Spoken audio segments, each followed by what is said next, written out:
Assalamualaikum warahmatullahi wabarakatuh.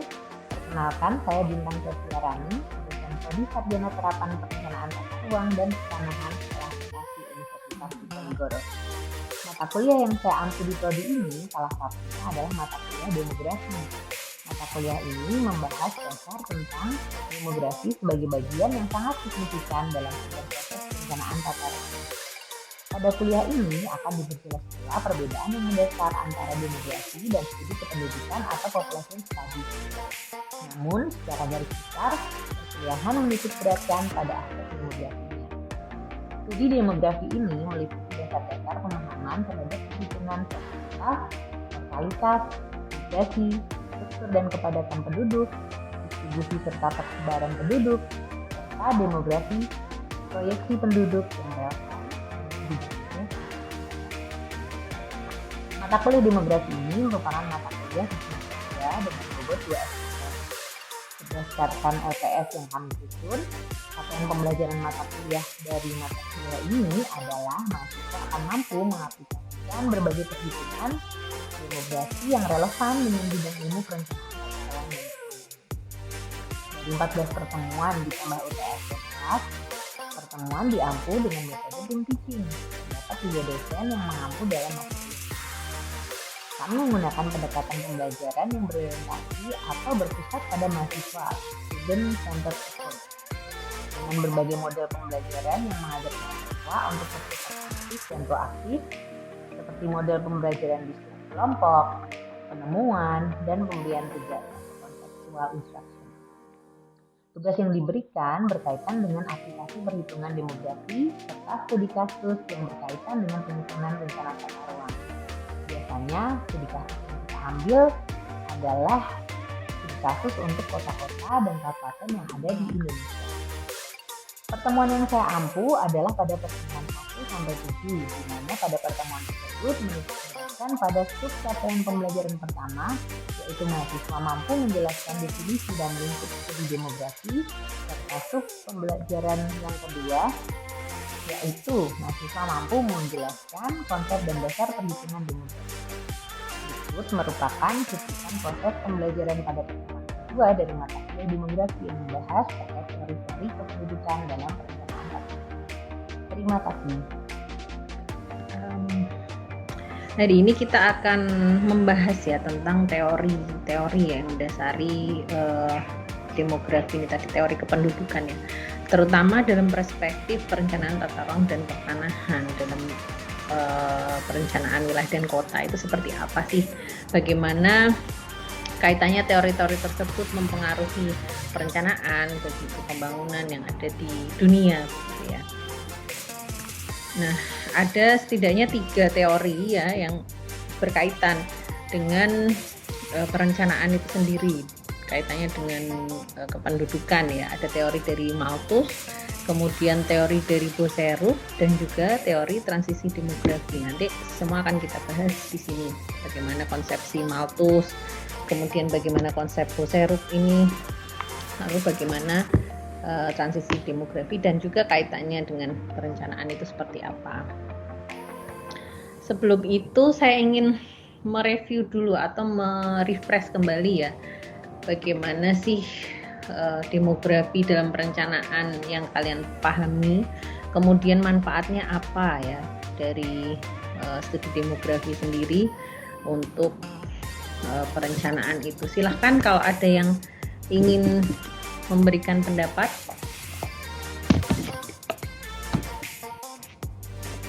Silahkan salah satu mungkin. Ada angkat tangan?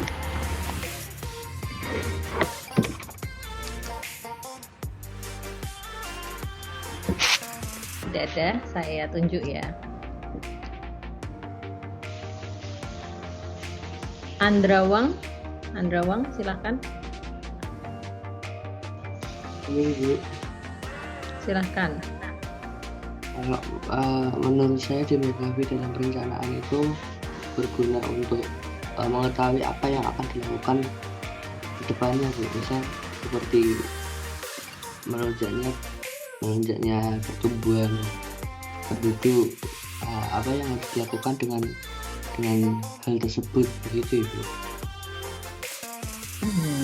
Kemudian manfaatnya. Lalu manfaatnya kalau jika dengan kasus yang tadi bisa tahu apa namanya,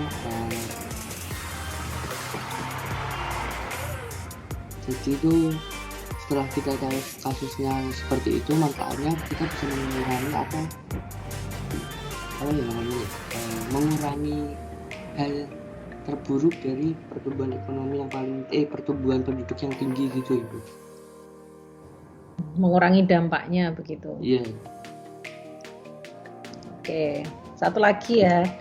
Ada yang punya pendapat lain mungkin? Saya persilahkan loh, nggak usah malu-malu kalau mau angkat tangan. Ada?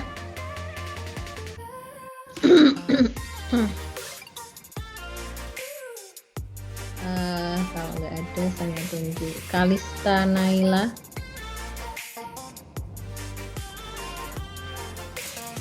Kalista, mana?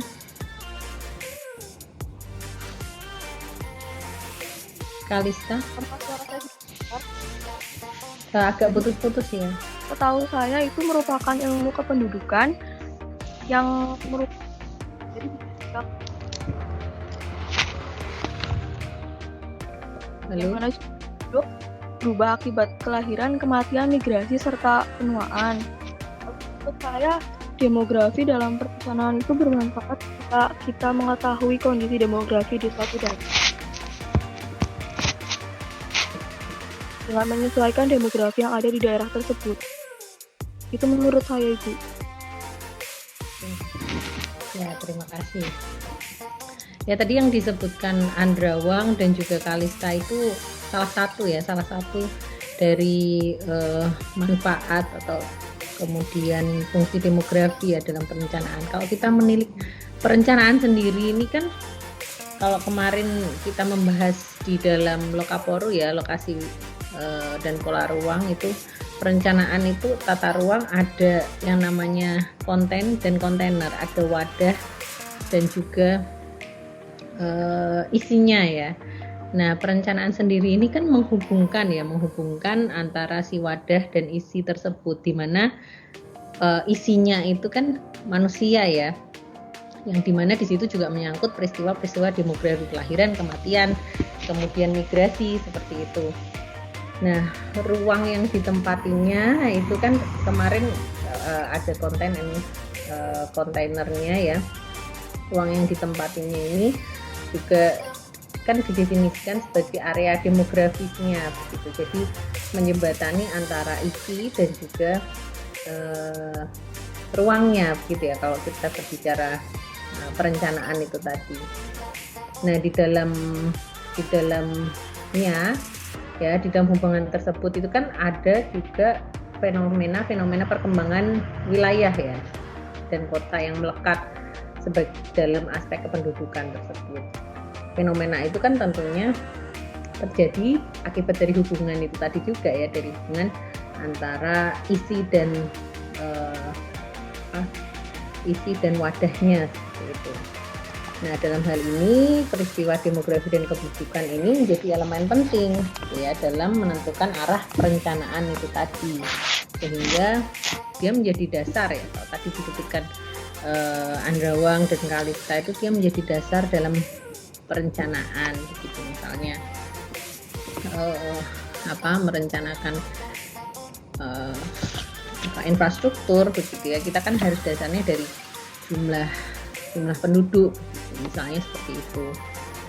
Nah, tapi ada beberapa juga manfaat kaitannya dengan aspek fisik, sosial, ya, lingkungan. Kalau tadi salah satu contoh sebagai informasi dasar jumlah penduduk yang kemudian nanti berpengaruh ke jumlah kebutuhan fisiknya, itu kan salah satunya dari aspek fisik ya. Misalnya penyediaan lahan permukiman, penyediaan infrastruktur, itu kan kaitannya dengan aspek fisik. Tapi ada juga aspek sosial ekonomi. Sosial ekonomi kaitannya dengan apa? Misalnya lapangan pekerjaan, ya, jumlah penduduk, bagaimana kita merencanakan jumlah lapangan pekerjaan di suatu wilayah, juga itu harus ada dasar dari jumlah penduduk tadi, di mana jumlah penduduk ini juga diperhitungkan berdasarkan aspek-aspek dari demografi tadi ya, kelahiran, kematian, kemudian migrasi itu. Lalu aspek lingkungan, tentunya ya kalau kita berbicara lingkungan pasti kan ada daya dukungnya, ada daya tampung lingkungannya ini seperti apa. Nah, jumlah angka demografi ini diperhitungkan ya untuk melihat bagaimana kualitas lingkungan ini masih bisa menampung jumlah penduduk tertentu. Nah, tapi kan yang dilihat ini bukan hanya jumlah penduduk yang sekarang ya. Kan kita tidak mungkin merencanakan misal membangun atau menyediakan lahan untuk permukiman hanya untuk menyediakan di saat ini saja, tapi kita harus melihat tren di masa depan ini seperti apa. Jadi penduduk ini tidak menjadi dasar tidak hanya perhitungan di saat ini saja, tapi juga melihat perhitungan di masa lampau untuk memperhitungkan tren di masa depan seperti itu. Itu kaitannya dengan perencanaan sendiri. Seperti itu. Nah, kemudian kalau tadi ya penduduk ini sebagai dasar begitu ya, dasar dalam perencanaan. Nah, ini sedikit mungkin gambaran tentang bagaimana populasi atau jumlah penduduk itu ya kaitannya dengan perencanaan dan pembangunan, yang kemudian berkaitan dengan teori dari Malthus Ducerup dan transisi demografi. Tadi kan yang akan kita bahas hari ini kaitannya dengan teori Malthus Ducerup dan juga transisi demografi. Kalau kita berbicara populasi itu kan pasti ada konsumsi ya. Jadi manusia itu pasti mengkonsumsi makanan, kemudian sumber daya ya dari alam, yang kemudian konsumsi itu mempengaruhi pembangunan. Nah, secara tidak langsung juga pastinya pembangunan itu berpengaruh terhadap pengelolaan sumber daya ke depannya. Nah, di tengah-tengahnya ya, di antara populasi dan pembangunan itu yang menjembatani tadi adalah perencanaan wilayah dan kota tadi. Di mana perencanaan ini harusnya mempertimbangkan tadi konsumsi sumber daya dan pengelolaan sumber daya. Teori Malthus dan Ducerup ini berkaitan erat dengan sumber daya itu tadi, khususnya makanan ya kalau teorinya Malthus dan Ducerup. Lalu untuk kaitannya dengan teori transisi demografi ini apa?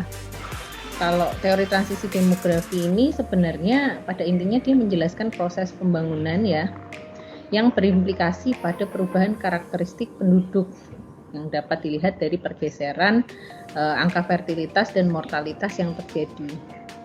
Jadi proses-proses perkembangan zaman, misalnya pada zaman bercocok tanam gitu kan, masyarakat cenderung belum mempunyai perencanaan penduduk ya, perencanaan keluarga sehingga itu mempengaruhi gitu ya. Mempengaruhi karena dia kan belum ada perencanaan keluarga, kemudian mempunyai banyak anak gitu. Jadi semakin pesat pembangunan, adanya perubahan pola pikir masyarakat, kemudian ada perubahan lagi terhadap jumlah fertilitas itu tadi, kelahiran ya dari adanya perubahan pembangunan tersebut.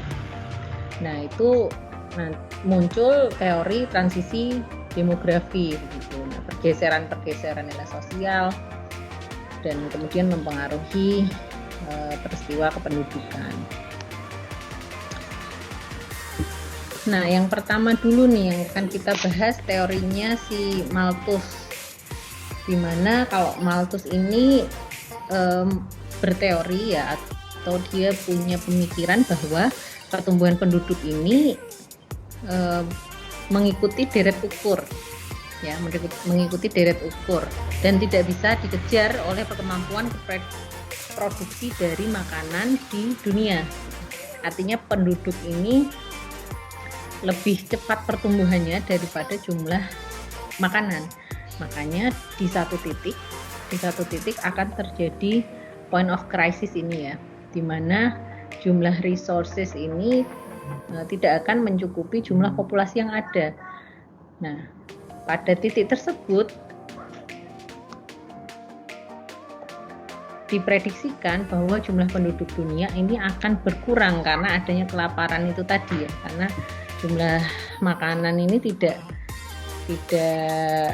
bisa mengikuti jumlah penduduk yang terus bertambah gitu. Kemudian menimbulkan masalah-masalah seperti penyakit, kemudian membuat jumlah penduduk berada dalam daya dukung carrying capacity dari bumi itu sendiri. Jadi bumi itu akan terus membuat mencari keseimbangannya sendiri gitu dengan mengurangi jumlah penduduknya seperti itu di planet bumi. Nah, karena itu tadi ya, pertumbuhan penduduk tidak bisa dikejar oleh kemampuan memproduksi makanan. Nah, konsep Malthus ini ada dua pandangan ya oleh Malthus ini, di mana kaitannya dengan bagaimana untuk menghambat laju pertumbuhan penduduk itu dengan ada dua cara ya, ada preventive check dan juga positive check. Ya, kalau preventive check ini kaitannya dengan faktor penghambat laju penduduk yang dapat diusahakan oleh manusia. Jadi misalnya dengan melakukan penekanan jumlah kelahiran gitu. Jadi itu kan bisa diusahakan ya kalau yang preventive check itu. Tapi kalau positive check ini merupakan faktor yang menghambat laju pertumbuhan penduduk, tapi berdasarkan ada kejadian misalnya bencana alam begitu yang di luar kekuasaan manusia. Nah, itu hanya ada dua faktor yang bisa menghambat laju pertumbuhan penduduk kalau menurut si Malthus ini ya. Nah, makanya usulan Malthus ini ada 3 gitu, kaitannya dengan tadi mengontrol jumlah. Jadi yang dikontrol itu adalah si konsumennya ya, konsumennya, jadi manusianya yang dikontrol. Ada 3 usulan begitu ya, yang dicetuskan Malthus untuk mengatasi ketidakseimbangan itu. Yang pertama kaitannya dengan pola pikir masyarakat, artinya kita merubah pola pikir masyarakat untuk lebih bijak dalam mengkonsumsi, kemudian lebih mengurangi angka kelahiran seperti itu ya tadi ya, supaya tidak terjadi point of crisis itu tadi, di mana makanan ini tidak cukup disediakan oleh bumi untuk memprovide si manusia itu tadi. Nah, kemudian yang kedua, jumlah subsistence atau kapasitas pemenuhan kebutuhan hidup. Nah, ini diartikan sebagai bagaimana manusia ini dapat mengatur kapasitas pemenuhan kehidupan masing-masing gitu. Jadi diibaratkan kalau misalnya manusia ini hanya butuh makanan 3 kali sehari, ya sudah, berarti dengan porsi misalnya 500 gram gitu ya per hari, berarti dicukupkan segitu, jangan sampai dia sehari itu makan lebih dari 500 gitu. Nah, ini mengatur jumlah subsistennya seperti itu. Kapasitas pemenuhan kebutuhan hidupnya ini dibatasi gitu ya. Kemudian yang ketiga kaitannya dengan pengaturan dari struktur aktivitas ekonomi, di mana untuk menyeimbangkan itu tadi aktivitas ekonominya ini dirubah artinya lebih bisa misalnya melakukan import atau ekspor bahan makanan dari negara lain seperti itu. Jadi untuk menyeimbangkan antara jumlah makanan yang ada di suatu wilayah dengan wilayah lainnya seperti itu. Jadi itu usulan ya dari si Malthus, karena dia tidak dia berpandangan bahwa itu tadi ya, jumlah penduduk itu akan berkurang di satu titik karena tadi jumlah makanannya ini tidak cukup seperti itu. Nah, kemudian muncul teori yang lainnya gitu, kaitannya dengan sumber daya juga, di mana ini teorinya Esther Boserup ya, dia sering disebut sebagai anti Malthusian gitu ya. Anti Malthusian artinya dia ini teorinya bertolak belakang atau berseberangan dengan Malthus gitu. Kalau Malthus ini berpikiran bahwa di satu titik nanti jumlah manusia ini akan berkurang ya, terjadi krisis, terjadi kelaparan di mana-mana. Nah, dia percaya bahwa manusia ini akan selalu punya cara untuk meningkatkan jumlah makanan gitu.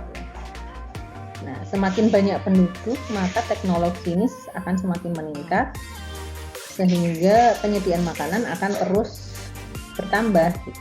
akan terus meningkat gitu ya, jumlah makanan juga akan terus meningkat seiring dengan jumlah populasi yang terus bertambah. Nah, kalau dari teorinya Boserup ini kan berarti teknologi ya dalam pembangunan yang dia mempengaruhi jumlah makanan sehingga jumlah populasi juga akan terus ikut meningkat. Pasti akan mencari cara gitu loh. Manusia akan selalu mencari cara untuk mensuplai dirinya sendiri. Nah, si Esther Boserup ini dia ini menyumbangkan dua pemikiran intelektual yang penting, di mana yang pertama kaitannya tadi ya, dia teori kependudukan yang berseberangan dengan teori dari Malthus, dan juga yang penting ini ya, yang teori dari Esther Boserup ini bahwa perempuan ini, sumber daya perempuan ini berperan dalam pengembangan sumber daya manusia ya. Jadi semua ini semua manusia gitu ya, tidak memandang gender ini, dia bisa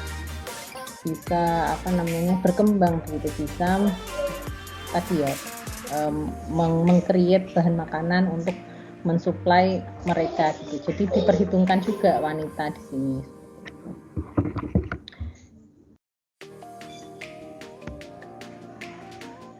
Nah, ini mungkin ada rangkuman sedikit ya dari teori Malthus dan Boserup, bahwa kalau Malthus tadi penduduk ini akan mencapai jumlah maksimal ketika sumber pangan mulai habis.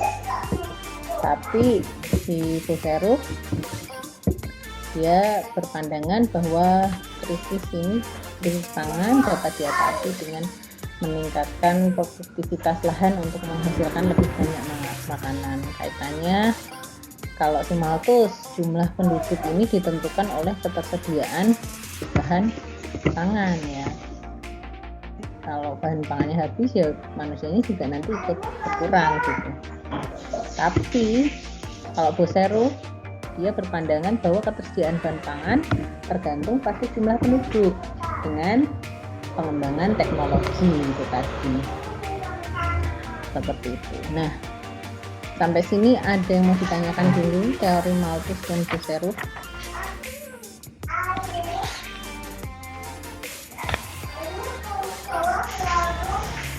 Belum ada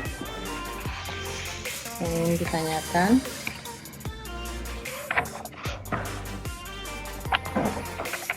Oke, kalau belum ada ya. Oke, selanjutnya. Nah, sampai sini ada pertanyaan dulu. Transisi demografi.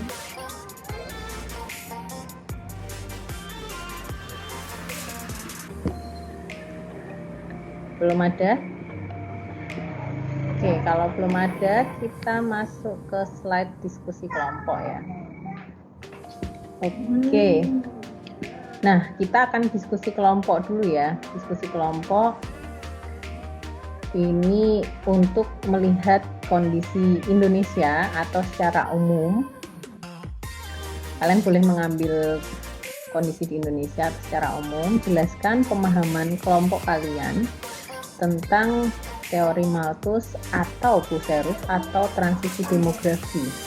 Misalnya kalian menyebutkan di Indonesia gitu, di Indonesia ini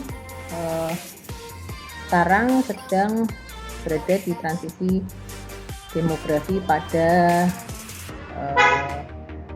ekspansi awal, misalnya seperti itu, dengan argumen kalian seperti apa.